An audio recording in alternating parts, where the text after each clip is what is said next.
From Fox 8 Sports, this is Fox 8 Live Tailgate.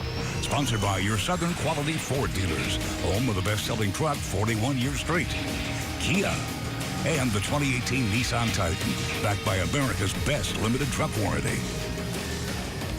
We begin tonight with a bird's eye view, that's beautiful, of the house that Jerry built. AT&T Stadium in Arlington, Texas is where the Saints will put their 10-game win streak on the line against the Dallas Cowboys. And look at inside of AT&T Stadium as well. And back here in New Orleans, you know it's a party as the Who Dat Nation is settling in to watch a border battle, which means there's some serious bragging rights on the line between family and friends. Hello again, everyone. Alongside Chris Hagan, I'm Juan Kincaid, and welcome to Thursday night edition of Fox 8 Live Tailgate. We've got you into the next hour and get you ready for tonight's NFC Showdown before turning it over to Fox's national pregame show and kickoff on Fox 8. We'll follow immediately after that. Chris, two teams that are really just chasing playoff dreams right now. That's exactly right, and one that can clinch tonight. The black and gold are playoff bound with the victory, which should be plenty of motivation, but the Cowboys are in a much tighter division race of their own and could be the more desperate team, which does make them dangerous. You're right about that. Neither the Saints nor the Cowboys have locked up a playoff spot, but both are on course. Obviously, at 10-1, the Saints could do so by the end of the night, as a win against the boys would guarantee them a postseason playoff spot. A Saints win coupled with a loss by the Panthers on Sunday would wrap up the division for the black and gold as well. Dallas' situation a little bit more complicated. At 6-5, they're tied with Washington, and they have Philly breathing up their necks, one game back. So they've still got a lot of work to do. Both teams are playing their best football right now, which should make for an exciting game tonight. I think we are improving defensively. I think the team we're getting ready to play, when you look at their up to the last 3 weeks and then the last 3 weeks, their statistics are obviously much improved. And so you got two teams really that are playing good football. They're playing at a really high level right now. Obviously they're hot, last 3 weeks. Defensively, they fly around. They're very well coached, very disciplined. They're taking the ball away. They're just doing all the things that great defenses do. Indeed, the Cowboys are one of the league's surprises this year, not only with their winning streak, but also with how well they've been playing on defense. They ranked 7th in total defense, 3rd in the NFL, giving up just 19 points per game. So the challenge is there, Chris. They've got a tough defensive team to go against. This offense has been good all year long, though, but this is going to be a challenge tonight. And what this defense has done is most impressive because they've done most of it without Sean Lee. Their star linebackers appeared in just 5 games this year, often nagged by a hamstring injury. I'd say they're favorites in that mess of an NFC East right now. Speaking of which, let's take a look at the big picture in the NFC. The Saints and Rams both enter Week 13 with 10-1 records, with New Orleans obviously holding that tiebreaker after beating LA a few weeks ago here in New Orleans. But the difference in these teams is the schedule, including tonight.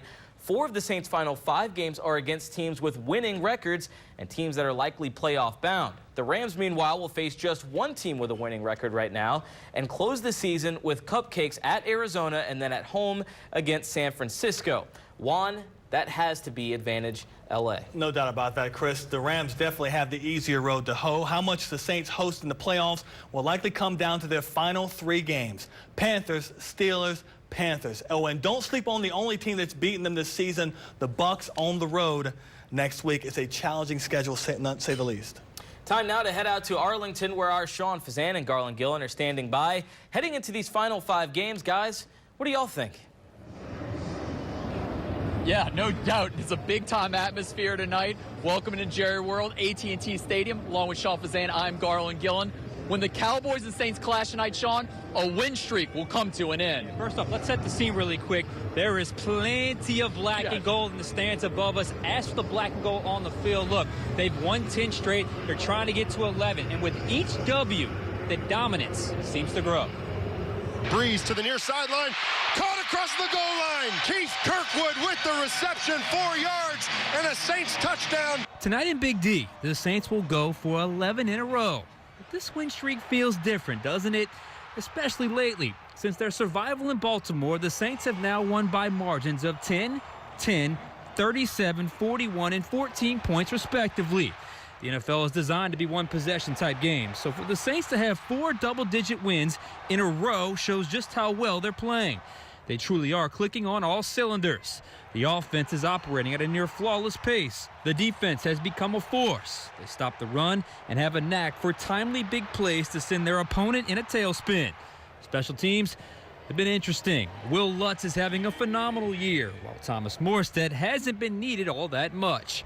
The Saints have had longer win streaks under Sean Payton, but maybe, just maybe, this one may just be the most dominant of them all. We are now joined by Saints Hall of Famer, Saints running back, and Fox 8 sports analyst Deuce McAllister. And Deuce, okay, you are game planning for the Cowboys. You're a defensive coordinator. What on that offense scares you the most? I think it's their ability to spread the football around. I think their ability to run the football is probably what scares you the most. You know, it's tough. Do I commit 8 to stop the run, and then you're leaving defensive backs in one-on-one situations?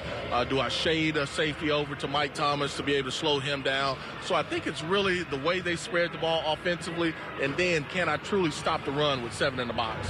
Deuce, the opening script for the Saints has been phenomenal this season. How does that set the tone for the game?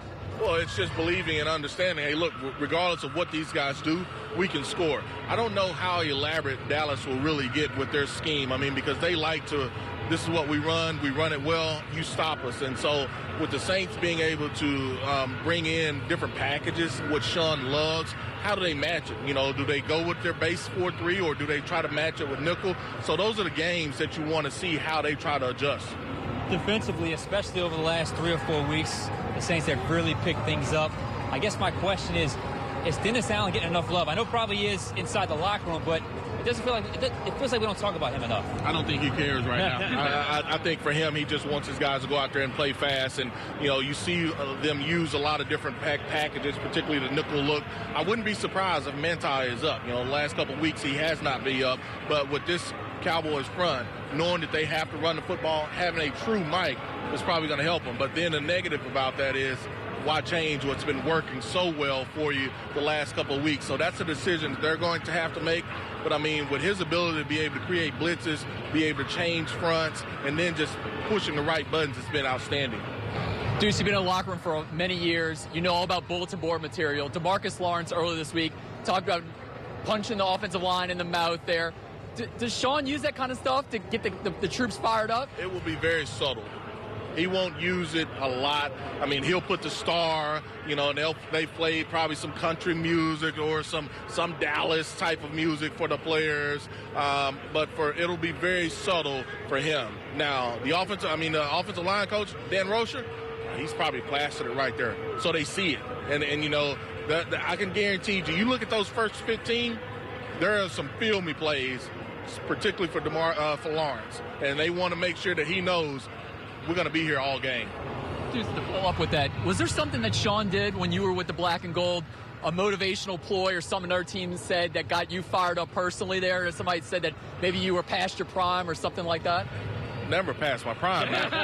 But no, I mean, he's going to use just little subtle things. I mean, he may put something in your locker. You know, he may pull your chair out or something. But you know exactly what he's hinting at, and it may be something that was said in the press. He's going to be very subtle about it, may not ever say anything publicly. But for a player, they'll let you know. But never about you ever, though, huh? I can't say that. Sean Payton, as we know, the master motivator. Look, into this game, they're going to be favored by 7. They're probably going to be favored from every game from here on out.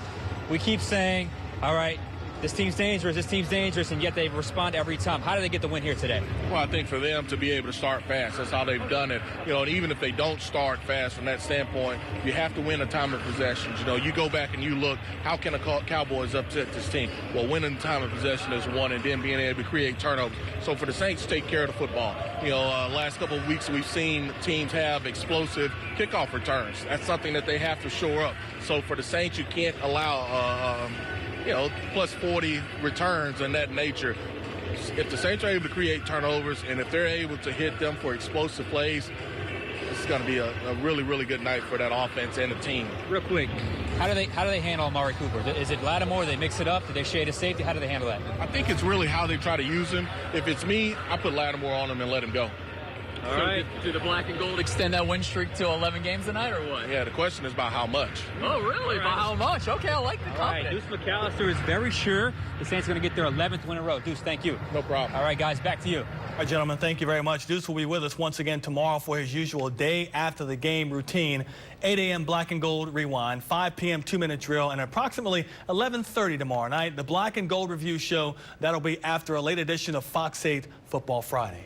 Well, it's been obvious since the draft back in April. The Saints are all in for a Super Bowl, trading picks to land Marcus Davenport and Teddy Bridgewater. And now that they're 10-1 and a favorite in the conference, it's starting to look like more of a reality. That means embracing it. Some teams and players take the approach of avoiding those two words, Super Bowl, altogether. But the Black and Gold are in the business of speaking it into existence. This defense especially, that's been on fire over the last few weeks, is tackling the topic head on. I mean, don't you talk about Super Bowl preseason? You're like, hey, what's the goal this year, Super Bowl? I mean, sure, big picture, that's our goal. But to do that, we have to focus every week. So, you know, you talk about exactly what we're doing here. You speak it into existence, you know. We want to go to the Super Bowl, but every week counts. Every week we have a rusher that we have to try and hold. We have a quarterback that we have to try and get after. So, you know, this week is no different. Personally, Juan, I like that. Don't back down from the goal. Be the aggressor. Make it known you're a Super Bowl contender, and as they've been saying since the preseason, prove them right.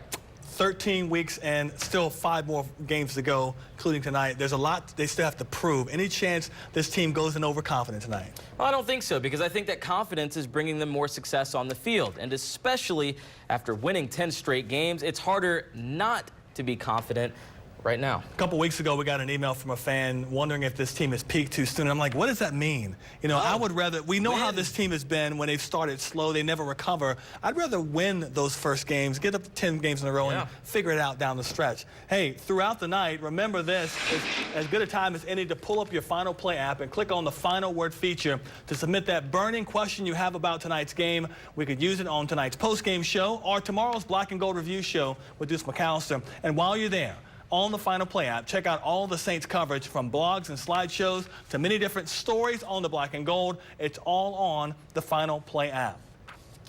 Still to come on this Thursday night edition of Fox 8 Live Tailgate, one more touchdown pass and Drew Brees will sit atop the record books. We'll explain the next big accomplishment for number 9.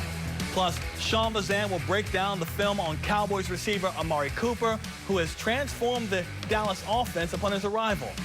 And later, will Traquan Smith return from injury? Will Brandon Marshall make his debut?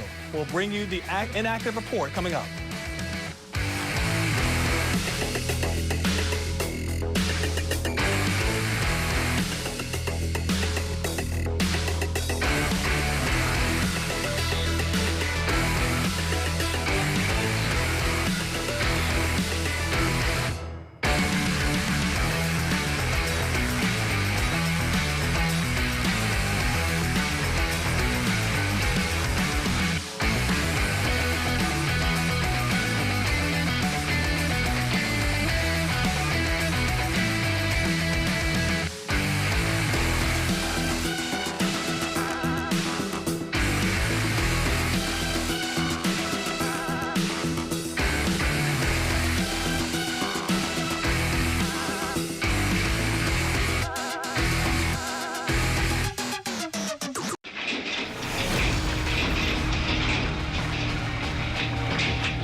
Watching Fox 8 Live Tailgate, sponsored by your Southern Quality Ford dealers, home of the best-selling truck 41 years straight, Kia, and the 2018 Nissan Titan, backed by America's best limited truck warranty.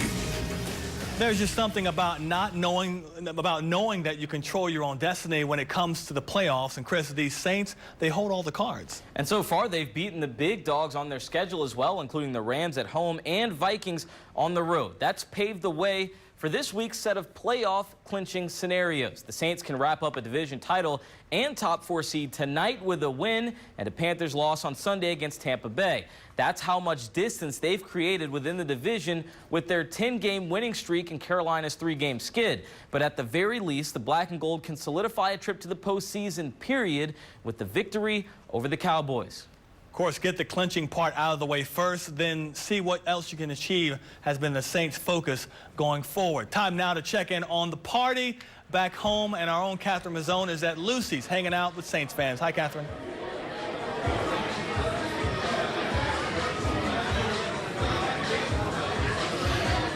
I'm here at Lucy's in the Warehouse District, where people are getting a head start on the festivities.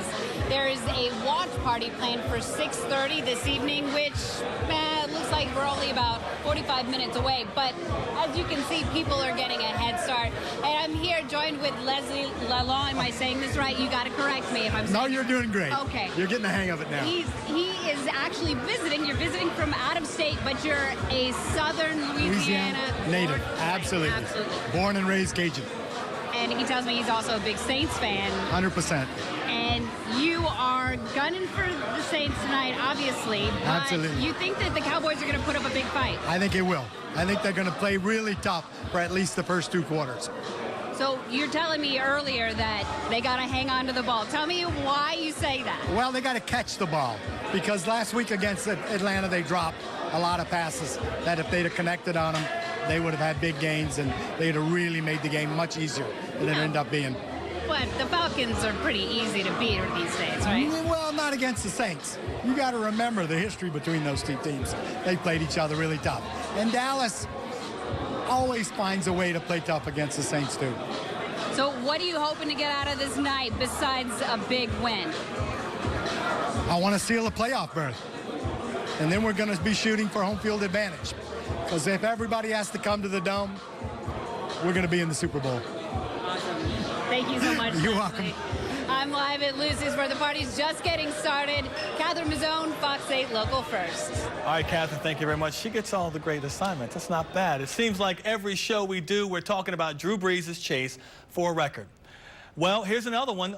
With one more touchdown pass, he'll jump to the top of the list of quarterbacks with at least 30 touchdown throws in a season. He's currently sitting at 9, all of which have been here in New Orleans, by the way. That's tied with Brett Favre and Peyton Manning, so many touchdown throws that it's hard to believe that the Giants actually held Brees scoreless back on September 30th. But that's a testament to how good this offense has become. They're able to operate so efficiently no matter how the defense plays them. If you sell it on the run, you've got Brees to deal with. If you play 2 safeties deep, the Ingram and Kamara will run wild. And clearly, over the month of November, no one has had an answer for the black and gold. I have very little doubt that Brees takes home yet another record tonight in Dallas. I think you're right, Chris. Let's head back out to Arlington right now for more on the Saints and Cowboys from Sean Vazan. Sean, Eli Apple has been a great trade addition for the black and gold, but on the other side of the ball, Dallas may have an addition that's even more impactful. I would say you're absolutely right with that. In fact, I think it's the move that saved the Cowboys season when they sent a first-round pick to Oakland for wide receiver Amari Cooper. And through 4 games, he has completely transformed their offense with his best game coming last week. Cooper had 8 catches on Thanksgiving Day against Washington. His best 2 resulted in 2 touchdowns. On his first run, Cooper ran an outstanding route. Lined up on the outside to the left, Cooper sets up cornerback Quentin Dunbar with what looks like a fade route. But as soon as Dunbar turns his hips, Cooper cuts back in for the slant route. Dak Prescott hits him in stride. Cooper then takes advantage of the defender slipping down and outruns everyone to the end zone. Later in the quarter, Cooper struck again on a longer developing route. Lined up in the left slot this time, Cooper is going to run a 15-yard dig and catches the ball between 3 defenders. Somehow, he's able to reverse his field after he catches it and once again outruns everyone to the end zone for his 2nd touchdown of the game. Now, guys, the numbers are interesting since Amari Cooper's arrival. Since that time, over the last 4 weeks, Dak Prescott's completion percentage has gone up 7 points, so he's clearly making a difference. All that said, we know Cooper's going to be a big target. Who draws the assignment of covering him? My first instinct would say Marshawn Lattimore, first-round pick, gets a former first-round pick, obviously, in Amari Cooper. But remember, last week they used Eli Apple on Julio Jones. The difference is the Cowboys wide receiver core may not be as strong as the Falcons, but we shall see. They'll probably mix it up throughout the game. Thank you very much, Sean. We'll check back in with you later. That's one of many matchups we'll be watching tonight, Juan. I think you're right. Going to be fun to watch. Coming up, if Drew Brees has his way, he won't have much time to celebrate his 40th birthday because he'll be preparing for the NFC Championship game. Find out why age is just a number in his mindset. And later, Manti Te'o hasn't played since Week 8 of the regular season against Minnesota, but his run stuffing could be just what the team needs in Dallas tonight. Find out if he gets the call when we bring you the inactive report.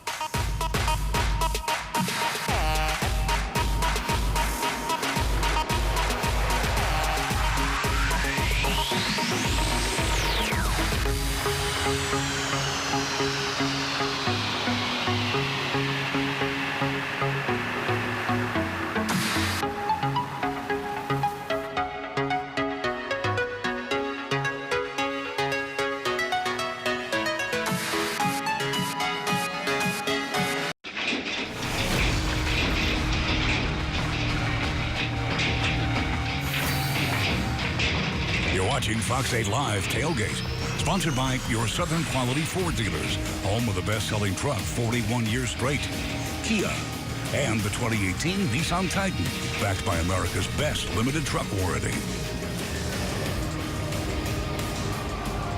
Welcome back into AT&T Stadium, a.k.a. Jerry's World, where they say everything's bigger in Texas. The crowd is certainly getting bigger and bigger as we get closer and closer to kickoff.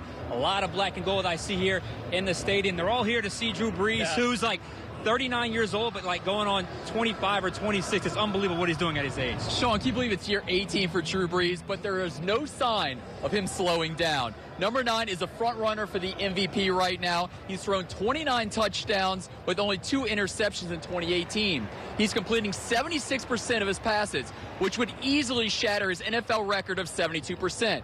Brees is 39 years of age, as you said, Sean, but Cowboys coach Jason Garrett said earlier this week that future Hall of Famer looks more like a 22, 23, or 24-year-old quarterback. I feel 25. I don't feel 23. Yeah, I mean, mind over matter, you know. You can't stop the aging process, but I think you can delay it a little bit. So, listen, I'm having fun playing the game, and I've got a definite routine. It takes a lot of time, not just the time to prepare for the opponent, talking film work and studying the plan and practice time and all that, but the time it takes to recover and take care of your body and the maintenance in the weight room and all those things. But I got a good routine. I like where I'm at, but feel like there's still strides to be made. All right, these are NFL MVP odds updated by oddshark.com. Brees, a huge favorite, 1-4 odds. Patrick Mahomes right behind him at 2.5 to 1. Andrew Luck coming on hot here at the end of the season, 14 to 1. Phillip Rivers, 25 to 1, and Jared Goff at 28 to 1. And Sean, right now the New Orleans Saints are also the favorites to go to the Super Bowl and win the Super Bowl. They are rolling right now, no doubt about it. They want to get to win number 11 tonight. Drew Brees is forever young. In fact, the only person that's aging better than Drew Brees is Juan Kincaid. We're going to send it back to you. Oh, you are too kind. I'm barely over 39. Barely. All right, gentlemen, thanks. See you in a bit. Coming up, Mike Thomas set records with his early career production, but now he is establishing himself as one of the game's best receivers. Find out the secret to his success. And later, could Dennis Allen's success of turning around the defense lead to his departure? We'll discuss.